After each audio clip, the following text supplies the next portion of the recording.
During that era, we were young and foolish enough, I suppose, to believe we were untouchable. That perception shifted abruptly. It happened one night when I accompanied one of the rampers, Joe V., on a robbery mission. First, we needed to steal a car, armed with a .45 caliber gun and wearing a ski mask. I had reached a point where disguises were a necessary precaution. We spotted a suitable vehicle and proceeded to hotwire it. I assumed the role of the driver as we ventured about 4 or 5 blocks away from the scene of the theft. At a red light, another car aggressively pulled up right beside us.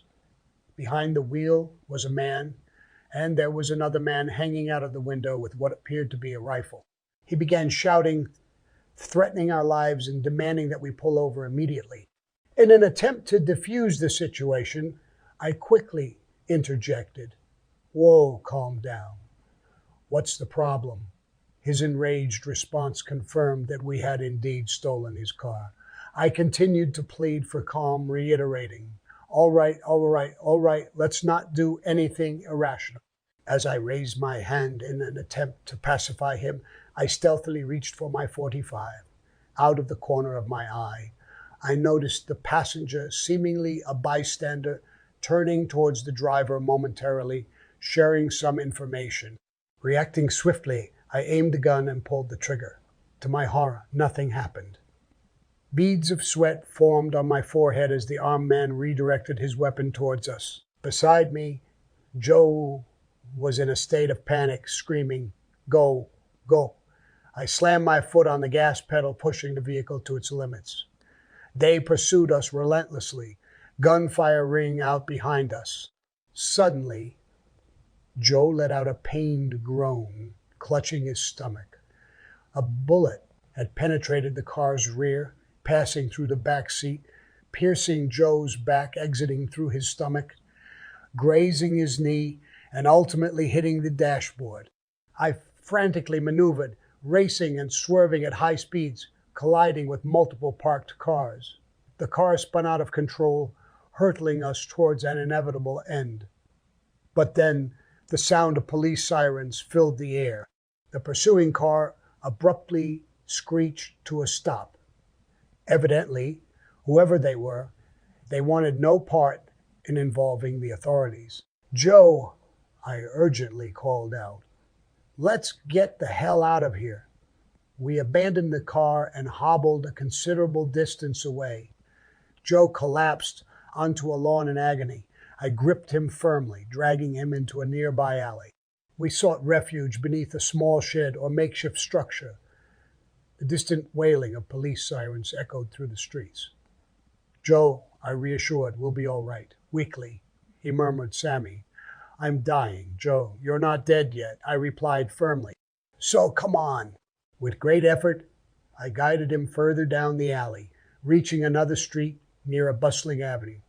Desperate to escape attention, we flagged down a taxi. Despite our best attempts to appear normal, crimson stains covered our bodies. The cab driver, startled by the bloodstains in the darkness of the night, demanded we wait.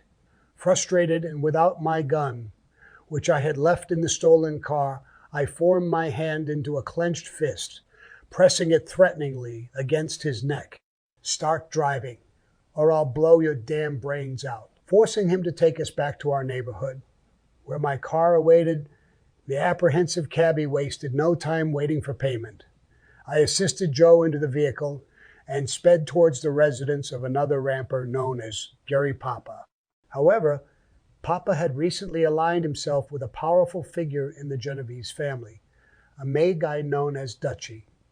Papa aided in applying a bandage to Joe's wounds, attempting to halt the bleeding. I implored Papa for immediate medical assistance, aware that a hospital would expose us to potential arrest. I suggested seeking help from Dutchie. Papa agreed, saying, "All right, Sammy, I'll drive." Eventually, we located Dutchie. Drifting in and out of consciousness, I remember opening my eyes briefly, meeting Dutchie's horrified gaze, and hearing him mutter, "Pap, they're dead. What the hell can I do? Look at them."